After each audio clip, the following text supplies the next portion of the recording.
Bonjour à tous et merci à Jean-François, à Rodolphe et à l'ensemble du conseil d'administration de la CRES Normandie de m'avoir proposé de participer à votre assemblée générale. Malheureusement, la date ne convenait pas,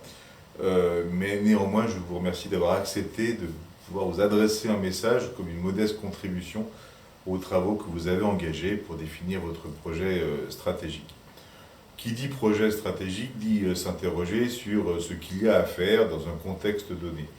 Moi, ce qui me frappe dans le contexte actuel, c'est un grand paradoxe. D'abord, il est vrai que quand on regarde l'économie sociale et solidaire, quelles que soient d'ailleurs les formes que cela prend, il y a plein de choses qui bougent, plein de projets, plein de gens qui ont envie d'agir, beaucoup de jeunes qui se tournent vers l'économie sociale et solidaire, des entreprises qui n'en sont pas, qui commencent à vouloir en adopter les codes, parfois les valeurs, parfois encore les actions. On voit que les pouvoirs publics s'y intéressent, tant au niveau national qu'au niveau territorial. Mais à côté de ça, nous avons une société qui est profondément en crise et pour différentes raisons. Une crise économique que nous continuons à subir, mais au-delà d'ailleurs de ce que nous connaissons, qui est une conséquence de la pandémie, une crise de modèle économique qui n'a pas fini de montrer ses effets, une crise de la cohésion sociale également, qui se mesure, je crois, par les inégalités croissantes et par le fait que entre les territoires, les inégalités se creusent également, par le fait que l'ascenseur social reste un peu coincé maintenant au rez-de-chaussée, une crise de vitalité démocratique également. On voit bien que nos institutions ne fonctionnent pas correctement. Et puis peut-être aussi une crise de sens collectif. Évidemment que l'économie sociale et solidaire n'a pas vocation, n'a pas la possibilité non plus de répondre à l'ensemble des éléments de ces crises pour remédier à la situation dans laquelle notre pays est aujourd'hui, je crois, durablement et gravement plongé. Néanmoins, je crois que nous avons une forme d'obligation, pas morale, mais une forme d'obligation par rapport à nos principes et à nos motivations, d'essayer d'être à la hauteur de tout ce qui fait les parties constitutives de cette crise. Sur le plan économique, je crois que nous devons continuer à montrer que nous pouvons créer autrement de la valeur et que nous pouvons la répartir autrement, grâce notamment aux formes d'entrepreneuriat qui sont les nôtres. Le plus souvent des formes d'entrepreneuriat collectif, parfois tournées vers l'inclusion des personnes, et parfois des formes d'entrepreneuriat qui ne sont pas nécessairement fondées sur la propriété collective, mais fondées néanmoins sur la volonté de créer de la richesse et de la valeur et de la partager ensuite de manière juste et équitable. Sur le plan social, je crois que nous ne pouvons pas ne pas adresser, comme on dit dans un mauvais français, la volonté de lutter de manière maximale contre la pauvreté et le creusement des inégalités, mais aussi contre la souffrance au travail, contre également l'abandon dont certains territoires sont aujourd'hui l'objet, parce que, évidemment, ni les acteurs de marché, ni les services publics ne prétendent aujourd'hui recoudre certains territoires.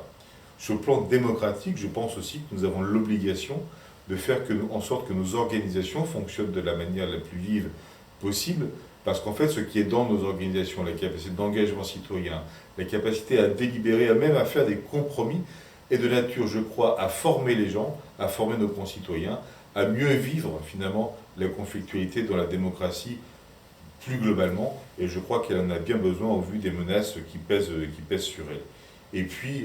par rapport à la quête de sens, je crois que c'est le moment de rappeler que ce pourquoi nous faisons les choses, ce n'est pas simplement la volonté de rendre un service. Les motivations qui sont derrière sont dans, je crois, la quasi-totalité des expériences et des réalisations de l'économie sociale et solidaire motivées par une certaine vision du monde qui repose sur des valeurs fortes, qui sont celles de la République d'ailleurs la plupart du temps, qui sont celles parfois du mouvement social, du mouvement ouvrier, mais pas que non plus. D'autres inspirations philosophiques, voire même parfois religieuses, sont à l'origine des engagements des uns et des autres. Et je crois que ce n'est pas le moment de se recroqueviller, c'est le moment de s'affirmer et surtout d'être cohérent entre les valeurs affichées et ce que nous faisons. Je crois donc que l'ESS est un peu condamné finalement à reprendre la marche en avant, et condamné à faire des choses un peu plus grandes que ce qu'elle sait faire aujourd'hui, grâce au moteur de la citoyenneté qui l'anime, de la citoyenneté économique en particulier. Quand je parle de grandeur, je ne parle pas de course à la taille, je ne parle pas de la systématisation du changement d'échelle, dont je pense qu'il ne faut pas être fanatique, mais je pense qu'il faut s'attaquer à des enjeux de taille un peu plus importante pour justifier les transitions qui sont nécessaires aujourd'hui, et quand ce ne sont pas des transitions, parfois même des transformations un peu plus profondes. Je crois que nous sommes parés à ça et nous pouvons nous faire entendre, parce que la crise a démontré que l'économie sociale et solidaire a parfois, dans certaines circonstances de cette crise sanitaire, été au premier comme au dernier kilomètre de la solidarité et de l'intérêt général. Il est légitime qu'on ait beaucoup entendu parler des personnels hospitaliers qui subissaient de plein fouet les personnes les plus gravement atteintes, mais finalement, il n'y avait pas que ces personnes-là, et puis il y avait d'autres personnes qu'il fallait continuer d'accompagner, de soigner, et je crois que les grands réseaux de l'économie sociale et solidaire ont été tout le temps présents, sans compter tous ceux qui ont assuré la logistique, sans compter tous ceux qui, parce qu'il fallait lutter contre la pénurie, ont fabriqué des masques, ont fabriqué des visières, et je crois qu'il ne faudra pas l'oublier. Mais il faut aussi souligner, et c'est là que je vais peut-être parler un peu plus de notre écosystème, les faiblesses que la crise a révélées dans notre organisation, dans notre modèle également, que ce soit d'ailleurs au niveau national comme au niveau territorial. Il va falloir y répondre parce que ne pas y répondre, certes en tenant compte par ailleurs de nos spécificités, ce serait, je crois, ne pas être en possibilité de répondre aux enjeux que j'évoquais précédemment. Nous avons des problèmes financiers, de construction des modèles, des sociétés de personnes qui ne sont pas des sociétés de capitaux, et il y a d'ores et déjà des outils qu'il va falloir renforcer. Et je crois que chacun va devoir se poser la question de savoir comment il peut résister à une crise durable. Et il me semble que les réponses doivent se trouver entre les acteurs de l'économie sociale et solidaire qui ont déjà des outils, mais qui doivent en construire d'autres pour être à la hauteur de ce qu'ils prétendent être, c'est-à-dire solidaires les uns des autres.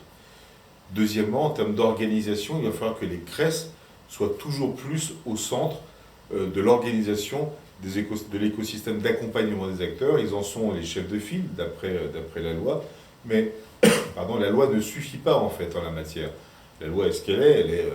par définition, je pense, incomplète, vu les évolutions du paysage, vu les évolutions du monde. Donc il s'agit, au-delà de ce que sont les missions confiées aux CRES par la loi, de trouver au sein des chambres régionales, et donc avec tous les acteurs, tous les adhérents des chambres régionales, de trouver les moyens de construire des projets de territoire en fédérant tout le monde, en tenant compte de l'organisation de ces territoires, en tenant compte de ce que font déjà les uns ou les autres, en tenant compte des orientations des politiques publiques régionales et même infrarégionales, parce que je pense qu'on ne peut pas faire aujourd'hui abstraction de ce que font les intercommunalités, ni même des départements sur le plan notamment des questions de solidarité. Donc je pense qu'il faut, au-delà de ce que dit la loi des CRES, il faut aller chercher un projet de territoire original et ensuite structurer le territoire avec l'ensemble des acteurs pour agencer au mieux les forces des uns et des autres. Il faudra sans doute pour cela, et c'est peut-être le troisième point, passer par une organisation intelligente qui n'hésitera peut-être pas à revoir ce que sont les missions de nos têtes de réseau respectives. Parce que je crois que nous ne pouvons pas nous permettre le luxe de gaspiller de l'argent, encore moins de gaspiller de l'énergie. Et donc la question de la mutualisation de nos forces, de façon à offrir un paysage aussi cohérent et efficace que possible, est une obligation. C'est une obligation en matière de crédibilité vis-à-vis des pouvoirs publics, qui parfois nous financent quand même, et puis d'autre part de crédibilité vis-à-vis des acteurs à qui on s'adresse. On a vu que parfois on était faible dans la crise, parce que même lorsqu'il y a des dispositifs de secours, d'urgence, etc., nous n'avons pas toujours été en capacité d'atteindre le dernier des bénéficiaires qui en auraient eu besoin, et malheureusement, c'est une leçon qu'il faut garder en tête. Le rôle de SS France dans l'affaire, il est double. SS France qui donc fédère l'ensemble des chambres régionales et de tous les autres réseaux d'acteurs de l'économie sociale et solidaire. D'abord, il est de faire entendre une voix forte, un message, c'est ce que j'évoquais tout à l'heure, la vision de la société, la vision du monde au nom de laquelle nous agissons, je crois tous, sans en avoir plus ou moins conscience, et je crois que c'est vraiment que chacun s'en souvienne. Nous avons été en partie entendus pendant la crise par les pouvoirs publics. Je crois qu'il faut souligner le fait que nous avons réussi pour la première fois dans l'histoire de l'économie sociale et solidaire, à ma connaissance, réussi à rentrer dans des dispositifs de droit commun qui n'avaient pas été conçus pour nous et que nous avons réussi à faire évoluer pour nous. Je crois que c'est une conquête non négligeable et il va falloir que cela puisse s'ancrer dans la réalité et dans la pérennité. Et puis deuxièmement,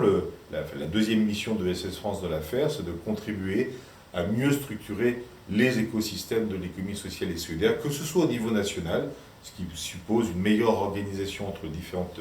têtes de réseau, et au niveau territorial. J'ai évoqué, en ce qui vous concerne, la construction de votre projet stratégique qui doit être adapté aux enjeux et aux réalités du territoire, mais cela veut dire aussi qu'on doit vous donner des outils pour vous permettre de mieux travailler. Donc évidemment que l'interconnaissance entre réseaux d'acteurs, entre CRES bien évidemment, mieux travailler sur l'observation en tant que telle, mieux travailler sur la tenue du fichier des entreprises de l'ESS pour pouvoir mieux l'exploiter et rendre des services aux entreprises de l'ESS. Tout ceci est, je crois, dans les missions d'ESS France. Nous y travaillons aujourd'hui avec vous qui êtes engagés dans la gouvernance nationale d'ESS France, mais j'espère bien de manière plus directe dans les mois et les années qui viennent avec l'ensemble des personnes qui contribuent à faire en sorte que notre économie sociale et solidaire soit au rendez-vous des attentes de ce qu'expriment aujourd'hui nos concitoyens pour une économie un peu plus citoyenne, un peu plus fraternelle, et je l'espère pour faire en sorte que l'économie sociale et solidaire soit, si ce n'est la norme, du moins contribue à influencer la norme de l'économie de demain. Je vous souhaite de bons travaux et puis j'espère à très bientôt.